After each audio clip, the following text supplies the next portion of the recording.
Zonja Ministre e Mbrojtjes, ju premtoj se unë dhe efektivi Anijes Lisus dhe shërbej me nder Republikës së Shqipërisë. Suksese. Faleminderit. Suksese.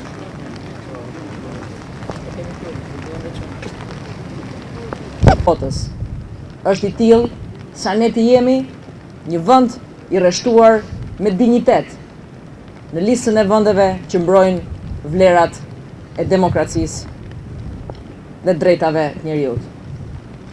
Ndaj duhet ju përgëzoj nga zemra dhe t'ju them faleminderit që nuk është asnjëherë e mjaftueshme sa herë që ta them për çka bëni për vendin dhe për botën që na rrethon. Për çka bëni për të ardhmen e fëmijëve tanë, tuajve dhe të gjithë atyre që e dëshirojnë Shqipërinë një vend më të mirë. Rrugë të mbar, erat qofshin në drejtimin e duhur, në mbështetje tuaj, arshi shëndoshe mirë. Një falënderim për gjithë mbështetjen që familjarët ju japin ju për të plotësuar me dinjitet, me seriozitet dhe përkushtim dhe vetmohim të detyrë të madhe që keni marrë përsipër. Ju faleminderit edhe një herë. Don Danilo Deli, i dorëzon kamurin kombëtar